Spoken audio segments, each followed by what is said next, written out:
1 Samuel chapter 30. Ang gera laban sa mga Amalekites.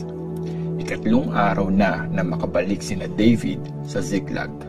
Habang wala sila, sinalakay ng mga Amalekites ang Negev at ang Ziklag. Nasakop nila ang Ziklag at sinunog ito.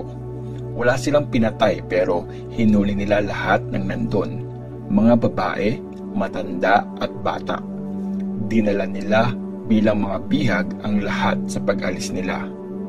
Pagdating ni David at ng mga sundalo niya, sunog na ang buong bayan at binihag na ang mga asawa at mga anak nila. Dahil dito, umiyak sila ng sobrang lakas. Nag-iyakan sila hanggang sa napagod silang lahat. Binihag din ang dalawang asawa ni David na si Ahinoam ng Jezreel at si Abigail na biyuda ni Nabal na taga Carmel. Sobrang nanlumo si David kasi naghihinagpis na ang lahat sa pagkawala ng kani-kanilang mga anak at pinag-uusapan na ng mga tao na batuhin siya hanggang mamatay. Pero lumapit si David kay Lord na Diyos niya at binigyan siya nito ng lakas ng loob. Sinabi ni David sa priest si Abiathar na anak ni Ahimelech, "Dalhin mo sa akin ang ephod," at dinala ito ni Abiathar sa kanya.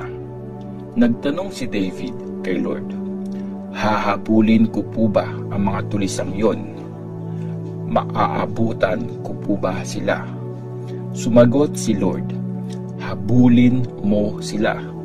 Siguradong maaabutan mo sila at maliligtas mo ang mga bihag."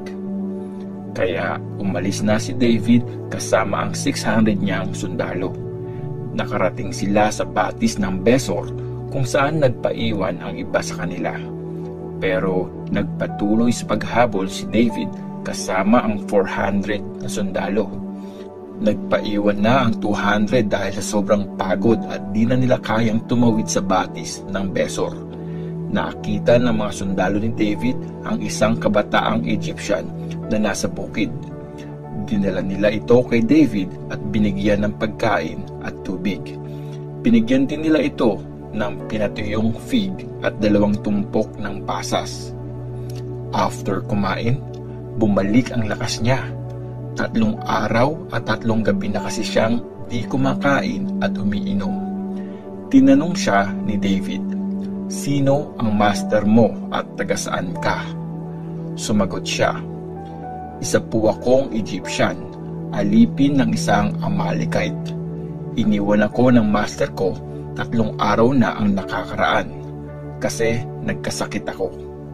Ni-raid namin ang teritoryo ng mga Cherethites sa Negev at ang teritoryo ng angka ni Caleb at sinunog namin ang Ziklag." Nagtanong si David, "Pwede mo ba kaming dalhin sa mga tulisang yon?" Sumagot ang Egyptian, "Sasamahan ko kayo kung ipapangako niyo sa akin sa pangalan ng Diyos na di niyo ako papatayin o ibabalik sa master ko." Tinuro nga ng alipin ang kampo ng mga Amalekites. Nakita ni David na kalat-kalat ang mga ito. Masaya silang kumakain, nag-iinuman at nagsasayawan. Ine-enjoy nila ang mga nasamsam nila mula sa Filistia at Juda. Kinaumagahan, sinalakay at pinagpapatay ni David ang mga Amalekites hanggang gabi. Wala silang iniwang buhay sa mga ito, except sa 400 na kabataang nakatakas sakay ng mga camel. Nabawi nila ang lahat ng kinuha ng mga Amalekites, pati ang 2 asawa ni David. Walang nabawas kahit isa man sa kasamahan nila, bata man o matanda, maging sa mga anak nila. Nabawi nilang lahat ang mga sinamsam ng mga Amalekites. Bukod sa mga nabawi nilang alagang hayop, kinuha din ni David ang mga alagang hayop ng mga Amalekites. Pinauwi niya ang mga ito sa mga sundalo niya. Sinabi nila, "Mga sinamsam ito ni David." Tapos, binalikan ni David ang 200 niyang mga sundalo na nagpaiwan sa batis ng Besor dahil sa sobrang pagod. Lumabas sila at sinalubong nila si David at ang mga sundalo niya. Paglapit ni David sa kanila, kinumusta niya ang mga ito. May mga sumama kay David sa labanan na makasarili at masasama ang ugali. Sinabi ng mga ito, huwag nating bibigyan ng kahit ano yung mga di sumama sa atin. Pwede nilang kunin ang mga asawa nila at mga anak at makakaalis na sila. Pero sumagot si David, mga kapatid ko, di tama yan. Binigay sa atin ni Lord ang mga bagay na ito. Niligtas niya tayo at binigyan ng tagumpay laban sa mga sumalakay sa atin. Walang mag-a-agree sa sinasabi nyo, kaya pantay-pantay ang magiging share ng lahat. Maging kasama sa pagsalakay o naiwan para magbantay sa mga gamit natin.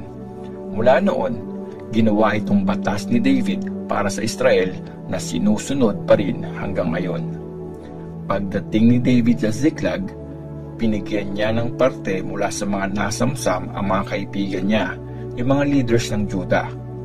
Pinasabi niya, ito ang share nyo sa mga nakuha namin sa mga kalaban ni Lord. Pinadalhan din niya ang mga taga-Bethel, ang mga taga-Rama na nasa south ng Juda at ang mga nasa bayan ng Jatir, Aroer, Sifmoth, Eshtemoa at Rakal.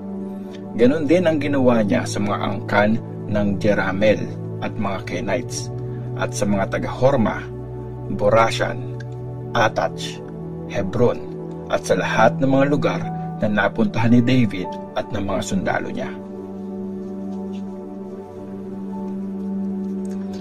1 Samuel chapter 31. Ang pagkamatay ni Saul at ng mga anak niya. Nakipaglaban ang mga Philistines sa mga Israelites sa Mount Gilboa. Marami sa mga Israelites ang namatay sa bundok na yun. Nagsitakas naman ang iba, kasama si King Saul at ang mga anak niya. Pero naabutan ng mga Philistines si Saul at pinatay nila ang 3 anak niyang lalaki na sina Jonathan, Abinadab at Malkishua. Napakatindi ng naging labanan sa pagitan ni Saul at ng mga Philistines hanggang sa matamaan siya ng araw ng kalaban at nasugatan siya ng malala.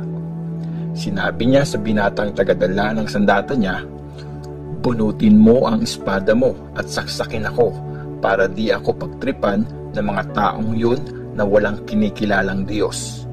Pero di ito ginawa ng binata sa sobrang takot nito. Kaya kinuha ni Saul ang espada niya at sinaksak ang sarili niya.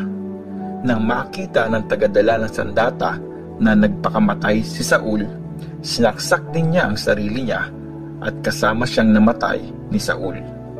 Kaya sa araw na yun, sabay-sabay namatay sina Saul, ang 3 niyang anak, ang tagadala ng sandata, pati na ang lahat ng mga sundalo niya.